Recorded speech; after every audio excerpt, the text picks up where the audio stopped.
right, shalom. Before I start, I'm going to give all praises to Yahweh, Bahasham, Yahweh Shai, Bahasham, Rakakorash, double honors to the elders and apostles here at Millstone, peace, blessings, and salutations to all they like to Akim, Wa'akwath, learning and teaching in truth and sincerity, and the video of the Spirit. Your brother Malak from GMS Detroit.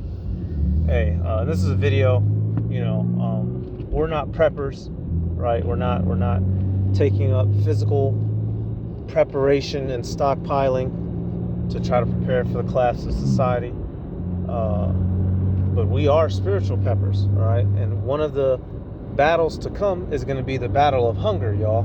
And us, the Israelites, because we come from a culture of fasting, we should not be over-consumed in the spirit of wanting to always stuff food in our face. And that's, in this world that we live in today, that's how we were brought up in this Western world. All right, so the point of this video, I've came across this video. It's an hour long. We're not going to go through all of it, but it says poverty food to survive, forgotten poor man meals your grandparents ate to survive. All right, see, the older generations knew how to get it how they live, right? As the term Jake said, get it out the mud. Well, as the generations have gone by, technology has advanced. Esau Edom has dumbed everybody down. We've forgotten how to live off the land, and we've forgotten how to simply endure the fact that you're not going to have 3 square meals a day. Endure the fact that you ain't going to have snacks in between them to get that soft bitchness up out you. All right, in the kingdom of heaven, we going to, live good. But y'all, you can literally see, we're going through the tariffs, we're going through the inflations. Prices are gonna go up, y'all. So wait, soon DoorDash you ain't gonna be able to afford DoorDash. You might be able to only afford a loaf of bread, and you might have to make that stretch the whole week. All right, and now not every food technique that they're gonna show in here is lawful, obviously, so don't copy it. But there's just some good things to keep in mind, and just reinforcing the fact, y'all.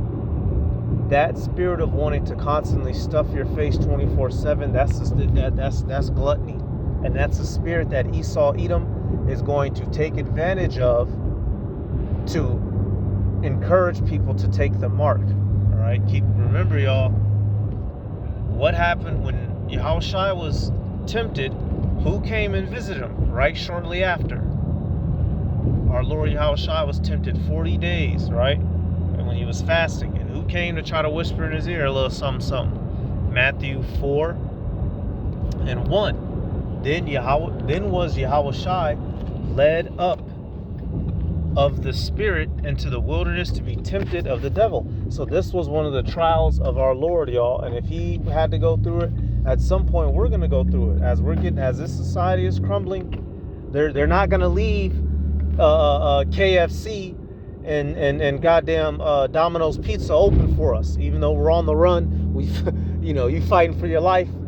They aren't gonna leave Kroger and Target and Walmart open, y'all. We're gonna have to fully have faith in Yahweh B'Hashem Yahweh Shai to provide for us. And in between those instances, hey, the Lord might feed some of us more steadily, right? Those who literally need it, right? But then some of us, the Lord might feed you once every 16 hours, once every 24 hours. And you got to deal with that. You got to get out of this Western mind and take back on that Eastern mindset, y'all. So coming back here, verse 2, and when he had fasted 40 days and 40 nights, he was afterward and hungered. And when the tempter came to him, he said, if thou be the Son of the Power, command that these stones be made bread. But he answered and said, it is written, man shall not live by bread alone, but by every word that proceedeth out of the mouth of the power. Right. This was one of Yahushua's tests. Was he going to use his spiritual power to summon up food, or was he going to endure the hunger pains? And he endured them and replied to Satan with scripture. So you best believe Esau Edom is going to try to use hunger as a tool in these last days and times to force cooperation. But guess what, y'all? We Hebrews, fasting shouldn't be new to you. Going a day or two without food shouldn't be new to you.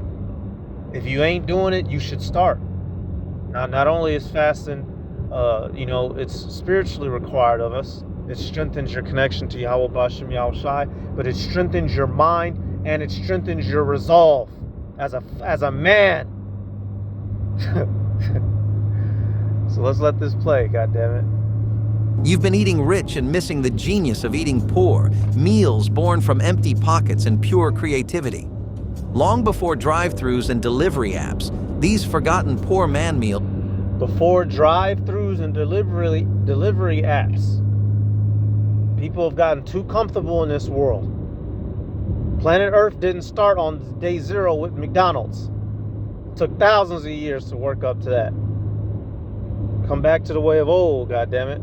Kept families full when money was nowhere to be found. When money was tight, people made do with what they had. A pot of boiling water, a few potatoes, and maybe a pinch of salt. That was enough to create a meal. Potato and hot water soup was a common dish in working-class households, particularly during the Great Depression and wartime rationing. It was cheap, filling, and easy to make, which made it a staple when budgets were stretched thin. The concept wasn't new. Variations of potato-based soups had existed in Europe for centuries, especially among farmers who relied on their own crops. Potato and hot water soup, y'all. Simple, real simple. You may get put in a situation, man, I ain't just gonna eat no potato naked. I need some sour cream. I need some, man, shut your, man. Boy, you better get out that goddamn, Hey, y'all. Hey, there's going to be people who are going to choose to take the mark because they cannot endure hunger. Hey, what did, allegedly, what was that, Johanna who had made that statement? Your family got to eat. You gonna take it. Well, I believe that was Deacon Akah who said that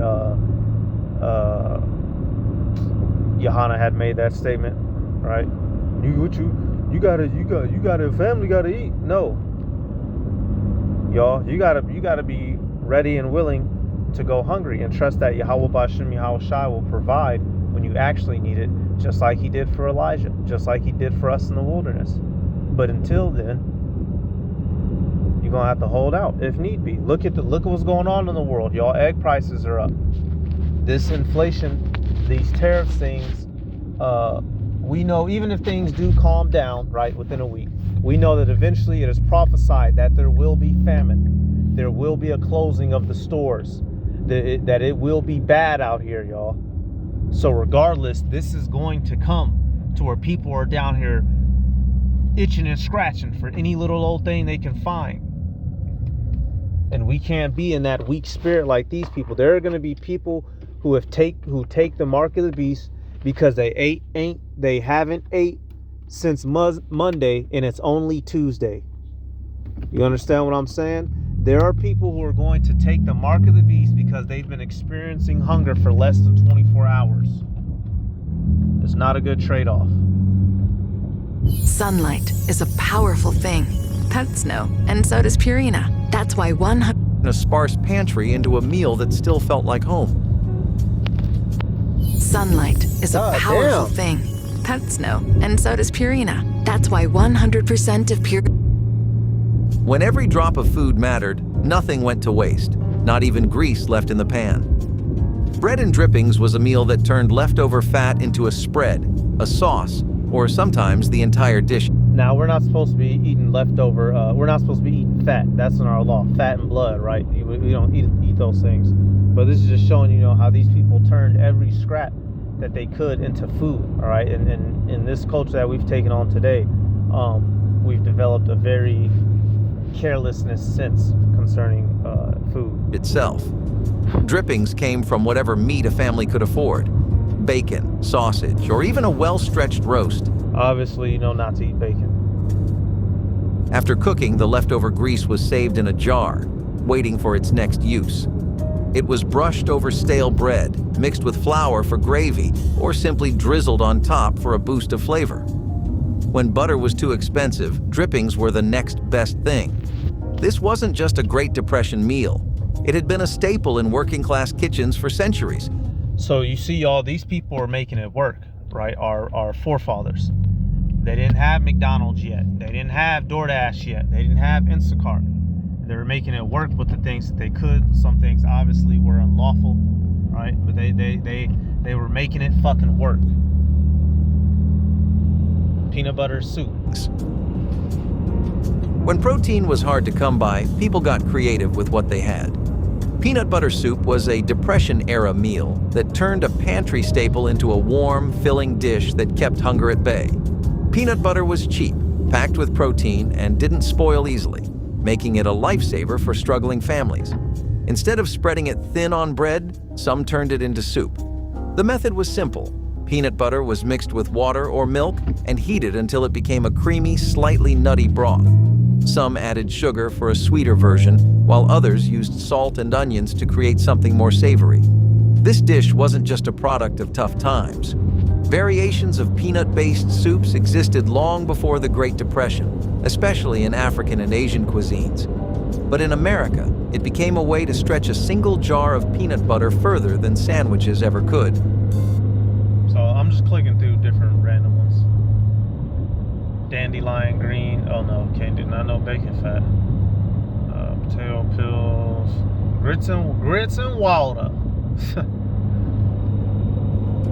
When there was nothing left but the basics, survival meals had to be simple. Grits and water was about as bare bones as it got. No butter, no milk, just ground corn simmered in water until it thickened into something edible. Grits had long been a staple in the South, where corn was abundant and cheap. Normally, they were cooked with milk you or can broth thank for flavor. You can thank Gad and Reuben for grits. Corn husk, right? Grounded up corn husk. That comes from Northern Kingdom, which the so-called white man, wouldn't capitalize, right? Quaker oats. The so-called white man didn't invent grits, but he sure did capitalize off of it. But when times were hard, even those additions were a luxury. Water had to do. A pinch of salt, if available, might cut the blandness. Some families thinned them out to make the pot last longer, while others let them cook down into a thicker porridge for a more filling meal. There was ingenuity behind this dish. Grits were not only affordable, but they expanded when cooked, making a little go a long way. Leftovers weren't wasted either. Cooled and hardened grits could be sliced and fried the next day, turning yesterday's meal into something with a bit of crunch. And our forefathers, right, for those of you that are Southern Kingdom, literally ate this as a slave meal. Didn't have much to work with, right? Had to make it work. Potato pancake. So let's go back now. God damn, bro, they're dropping commercials every 10 seconds. Hard commercials is ridiculous. So just highlighting the fact, y'all, that in these times, people knew how to survive. But in today's time, y'all, people are so, let me get that, man. People are so hooked into the system. They're not ready for this shit, y'all. And they're gonna just easily, willingly throw their hands up and take the mark and bow down to Esau Edom's system. 2 Esdras 15, I'm gonna start right at 19. It says, a man shall have no pity upon his neighbor, but shall destroy their houses with the sword and spoil their goods because of the lack of bread and for great tribulation. People are going to be out here killing each other because of the lack of bread, running up in each other's spots. And, really, you go look outside, things around you are supposed to be edible. You're supposed to have trees all around. Everybody's supposed to have their gardens, right? The different flowers. You can eat dandelions and whatnot. But what, do you see that? Is everyone a natural farmer? No. What do you have in this goddamn world? Industrialization. It ain't nothing. Only thing that's around is brick and metal. And Esau has done this on purpose. So in the time of dire need, who are you going to have to run to eat? You have two choices. Run to Esau or have faith in Yahweh Ba'ashem Yahweh Shai. And we have to have faith in Yahweh Ba'ashem Yahweh Shai. So if that means you have to eat some foods that in today's time would be considered for broke niggas, you're going to have to get over that and eat you some broke nigga food in that day. Might just be boiling some potatoes. The Lord let you come across a sack of potato. Lord, I can't just eat potatoes by itself. Well, then you're going to fucking starve to death. If you looking for a whole chef to come do you a gourmet meal, come, pop out a steak, which, hey, the Lord, he might bless certain brothers, right? Might let you run into a goddamn storage unit like in the movie The Road, But for some of us, it might not be. Some of us, you might, hey, the Lord might hand you 2 tools and make it happen. You can cook damn near anything with some boiling water or some fire, y'all. There ain't too many things that's edible. You know, you put it over fire, you put it in boiling water. Come on now. And I'm talking about lawful foods, of course. You can burn the chicken, you can boil the chicken. You can burn the steak, you can boil the steak, goddammit. Alright, so let's come back. Hey y'all, and there's all kinds of examples. You know, one of the famous ones, you have Elijah, right? Let me do this. Let me do this. So I'm gonna get this example. This is dealing with Samson, right? Samson had killed a lion, and he came back later. And what did he happen to see? Let's go to Judges. What did he happen to see, y'all? This is Judges 14. We'll start at 5. It says, "Then went Samson down and his father and his mother to Timnath, and came to the vineyards of Timnath, and behold, a young lion roared against him. And the spirit of Yahweh came mightily upon him," talking about Samson, "and he rent him as he would have rent a kid." So he tore him in half.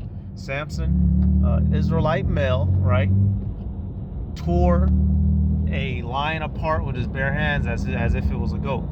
You know, and we couldn't tear a goat into pieces with our hands today any damn way. So how much less a lion? He's showing you, he was a super mighty man. It says, rent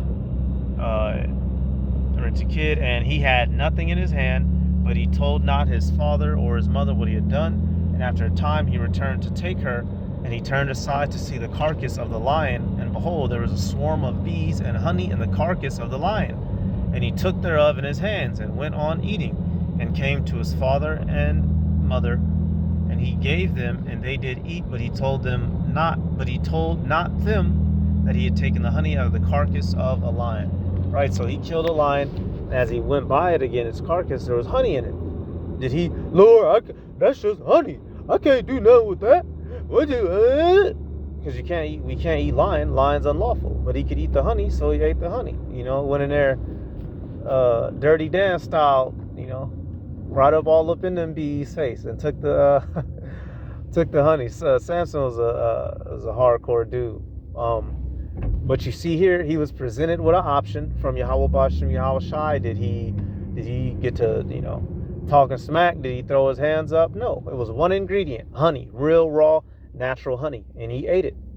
And y'all, if the Lord gives you a blessing like that, you have to get out of your American ass mindset and be very grateful. The Lord ain't gonna be out here handing us Red Robin burgers, goddamn Taco Bell tacos, Red Baron pizzas. These many people in this country and throughout the world, they're going to die because they're so addicted to the amenities of Esau Edom's world that when they are stripped from them, they're not going to know how to function. They're not going to know how to survive. They're going to reject anything else. Here it is, you had the ravens feeding Elijah, right? Bringing him meat, and he would drink of the river. Bitch, I'm not drinking of a river. Here it is, bitch, that river is cleaner than any water you didn't ever potentially took in your fucking natural born life. I'm not gonna eat a bird. I'm not gonna eat something a bird gave. Well, then you're gonna die. Go take the mark or go die in the woods. Those are your options, right? Hey, and this is just a mindset I wanted to share, y'all. Hey, we're gonna have to lean on faith with Yahweh Bashem Yahweh Shai, and so if that means in this time to come our meals is gonna be looking different, then you gotta have that. You gotta have that ancient world spirit on you, y'all. The spirit of our forefathers. One night you might just have a can of beans on some goddamn Book of Eli type shit, and you got to make it work. This new age era, man, this shit is almost done with, y'all. All right, so I'll come back, let it play a little bit. Hard licorice or sour candies. This was tender though, and it would melt in your mouth. Potato pancakes are one that we are very sad to have seen fade away from the arsenal of home chefs. Pancakes made with matzo or applesauce topped with garlic or fried onions made for such a mouth-watering meal. Snap your W-2 and file your taxes 100% free. Plus, get your biggest refund. Roughly Sauce topped with garlic or fried onions made for such a mouth-watering meal. Low-income households back in those times were struggling to buy produce. Farmers' markets were uniformly unaffordable for middle-income households due to creeping inflation. People needed a vegetable that was cost-appropriate and easy to make in batches. Enter the potato pancake, which revolutionized the breakfast scene in a struggling time. As times improved, people slowly started going to more fancier and creative breakfasts. See now everybody and their mama want to be fancy. Well, being fancy goes out the window in times of survival, y'all. And that's the whole point of this video.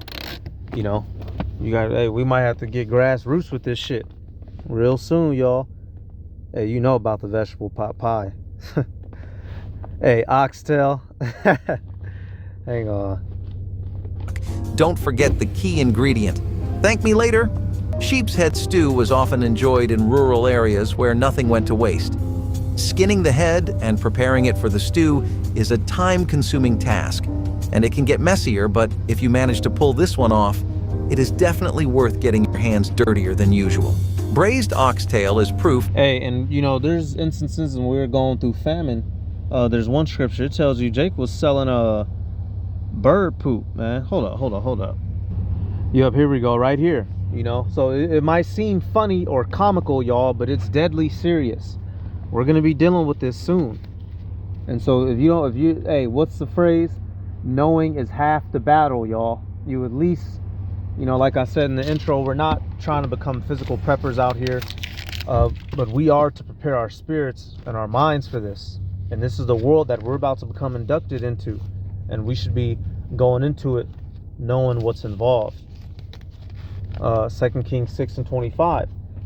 And there was a great famine in Samaria, and behold, they besieged it until an ass's head, a donkey's head, was sold for 80 pieces of silver, 80 pieces of silver, and the fourth part of a calf of dove's dung for 5 pieces of silver. They was selling donkey's head and bird shit, y'all, for food, which, you know, you're not supposed to be eating either one of those. You can't eat donkeys, just like you can't eat a horse.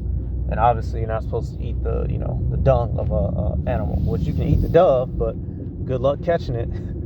But it just goes to show you how bad things were. It's gonna be like that out here. It's gonna be like that in real life, y'all. You know, so prepare your spirit. Hey, you should be fasting regularly if you don't, at least weekly. And obviously, you know, that's something between you and the Lord. You don't announce it to the world when you're doing it. Not only is it spiritual preparation, but it's physical, y'all. If you ain't used to fasting, if you've been in this truth for years, you know, and you ain't, take it serious. Take it serious now before it gets serious and you're not ready, right? What is the phrase? Stay ready and you don't have to get ready. Come on. Braised oxtail is proof that our ancestors really knew how to make the most of every part of an animal. An oxtail typically weighs around 8 pounds and is skinned and cut into shorter lengths for this Italian cuisine. This meat is slow cooked in red wine. We can eat ox. And braised with vegetables such as carrots, tomatoes, and even lima beans. Oxtail is packed with collagen, so this dish was also used by many women of the Victorian era for younger-looking skin. Many women used to throw parties just to serve it. They took eat your skincare to a whole other level. While the word once meant only the tail of an ox, today it can also refer to the tails of other cattle. Today, this dish is a gourmet delicacy, but back in the day, it was every middle-class worker's dream. Love it or hate it. Staying on the theme of no... So, you know, that broke nigga food might just save your life in that day. So that's it, y'all. I'm going to give all praises to Yahweh, Bahasham, Yahweh Shai, Bahasham, Rachakodash. Double honors to the elders and apostles of Great Millstone. Peace, blessings, and salutations to all the elect Akim, Wa'akwath, learning and teaching in truth and sincerity. Shalom.